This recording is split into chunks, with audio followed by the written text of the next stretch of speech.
Ustaz, bagaimana cara menghilangkan rasa hasad kepada saudara yang dikaruniai anak?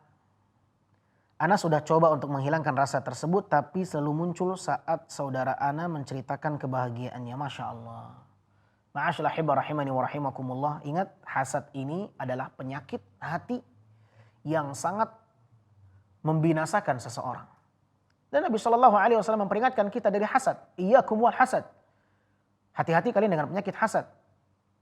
Karena penyakit hasad dapat menghabiskan pahala-pahala seseorang seperti halnya api yang bisa melahap habis kayu bakar. Fa inna al-hasada ya'kulul hasanat kama ta'kulun narul hataba. Sesungguhnya penyakit hasad itu dapat menghabiskan pahala seseorang seperti halnya api yang berkobar bisa melahap kayu bakar. Hati-hati saudaraku yang dimuliakan Allah. Saking bahayanya penyakit hasad ini, Allah subhanahu wa ta'ala memerintahkan nabinya untuk berlindung kepada Allah dari penyakit hasad. Qul a'udzu birabbil falaq min syarri ma khalaq wa min syarri ghasiqin idza waqab wa min syarri nafathati fil 'uqad wa min syarri hasidin idza hasad. Nabi alaihi salatu wassalam saja manusia yang terbaik, akan tetapi Nabi diperintahkan Allah untuk berlindung dari penyakit hasad. Wa min syarri hasidin idza hasad. Katakan wahai Muhammad, aku berlindung kepadamu ya Allah dari buruknya pelaku hasad atas kejahatan hasadnya. Kalau Nabi SAW saja diperintahkan oleh Allah untuk berlindung dari penyakit hasad, sedangkan beliau adalah manusia yang terbaik, manusia yang sempurna, apalagi kita yang levelnya jauh di bawah Nabi SAW, yang hati kita sangat mudah terserang penyakit-penyakit yang seperti ini. Oleh karenanya, bagaimana cara menghilangkan diri kita dari penyakit hasad? Meminta perlindungan kepada Allah Subhanahu wa taala dari penyakit hasad. Ya, dan jauhi sarana-sarana yang bisa menggiring seseorang jatuh kepada penyakit hasad. Bagaimana caranya? Syukuri apa yang Allah berikan kepada kita. Dan lihatlah dalam urusan dunia yang lebih sedikit dibandingkan apa yang Allah berikan kepada kita. Unzuru ila ma huwa asfala minkum wa la tanzuru ila man huwa fawqakum. Fa huwa ajdaru alla tazdaru ni'matallahi 'alaikum. Berlatih untuk memiliki sifat qanaah. Ya, dengan melihat urusan dunia kepada yang lebih di bawah kita, jangan melihat kepada apa yang di atas kita. Karena itu dapat memberikan kekuatan bagi seseorang untuk lebih mudah mensyukuri nikmat yang Allah berikan kepadanya, sehingga dia tidak hasad dan dengki kepada orang yang jauh di atas dia levelnya. Ya, karena ingatlah, setiap kita wajib mengimani takdir baik dan buruk. Ya, dan ingatlah setiap yang Allah tetapkan tidak pernah meleset dari kehidupan seseorang. Kalau itu baik, maka Allah akan berikan untuk kita. Kalau itu tidak baik untuk kita, maka kita harus kembalikan semuanya kepada Allah Subhanahu wa taala. Karena setiap apa yang Allah berikan kepada kita dan kita bersabar di atasnya, maka itu jauh lebih baik bagi seorang muslim. Bersabar apabila mendapatkan ujian, ya. Karena anugerah anak itu sebuah ujian. Ya. Orang yang dikaruniai anak, dia mendapatkan ujian baru. Ketahuilah saudaraku bahwasanya anak ini adalah fitnah yang bisa saja melalaikan kita. Banyak teman-teman kita yang ketika menikah dikaruniai anak akhirnya nggak pernah lagi ikut kajian.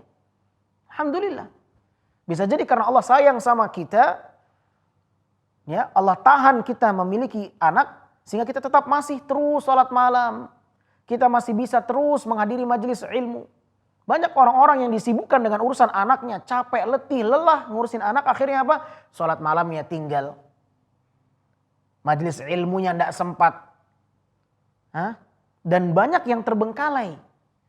Ya, bisa jadi kita ini belum siap untuk anugerah anak yang Allah berikan kepada kita. Tapi yakinlah bahwa setiap yang Allah berikan kepada kita itulah yang terbaik. Ya, apa kata Nabi SAW? Ajaban li amril mu'min, inna amrahu kullahu khair. Walaysa dzalika illa limu'min. In asabathu sarra' syakar fakana khairun lah. Wa in asabathu dharra' sabar fakana khairun lah. Sungguh menakjubkan perihal seorang mukmin apabila mereka mendapatkan sebuah kenikmatan mereka bersyukur, apabila mereka diuji mereka bersabar. Dan tidak ada keistimewaan itu kecuali dalam diri seorang yang mukmin. Ya, innama amwalukum wa auladukum fitnah. Sesungguhnya harta kalian, anak kalian bisa menjadi fitnah bagi kalian, bahkan bisa menjadi musuh bagi kalian. Maka ketika seorang dikaruniakan anak oleh Allah, maka itu ujian bagi dia. Apakah dia mampu untuk melewati ujian itu dengan lulus dan sukses? Bisa jadi ketika Allah berikan kepada kita anak, kita tidak sukses melewati tahapan ujian itu. Maka serahkan semuanya kepada Allah Subhanahu wa taala. Apabila Allah belum memberikan kepada kita anugerah berupa anak, maka mintalah kepada Allah agar dikaruniakan anak. Nabi Zakaria, Nabi Ibrahim, bayangkan bagaimana Nabi Ibrahim mengharapkan kepada Allah anak. Disebutkan dalam tafsir Ibnu Katsir bahwa Ibrahim baru dikaruniakan seorang anak ketika umurnya sudah 80 tahun ke atas. Ya, 85, 86 kalau saya tidak salah. Ya, baru dikaruniakan seorang anak bernama Ismail, Nabi Ibrahim alaihissalam.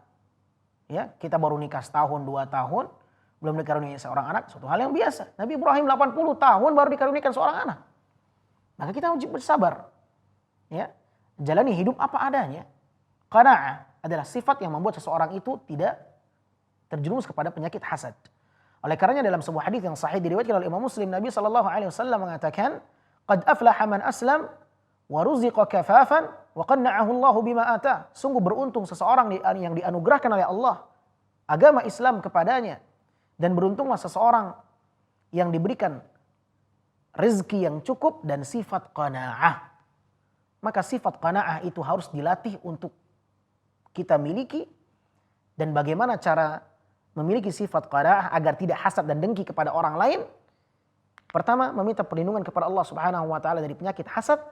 Karena Nabi SAW saja berlindung kepada Allah dari penyakit hasad. Karena penyakit hasad ini sangat membahayakan dan membinasakan seseorang. Dia bisa mengurangi pahala-pahala kita. Saudaraku yang dimuliakan Allah, hati-hati. Dan dari penyakit hasad itulah mengapa iblis Allah campakkan dari surga. Hasad kepada Adam. Karena Adam Allah berikan satu kemuliaan. Allah perintahkan penduduk surga untuk sujud kepada Adam. Akan tetapi iblis tidak mau. Tidak menerima, tidak rela. Adam dimuliakan. Ya, sehingga iblis tidak mau sujud kepada Adam. Akhirnya karena hasadnya kepada Adam, akhirnya Allah campakkan iblis. Allah keluarkan dari surga Allah tabaraka wa taala. Ya, Allah laknat iblis itu. Ya, oleh karenanya hati-hati ma'asyar muslimin, kedengkian itu bisa menjerumuskan seseorang kepada keburukan-keburukan yang lain. Ya. Betapa banyak orang-orang yang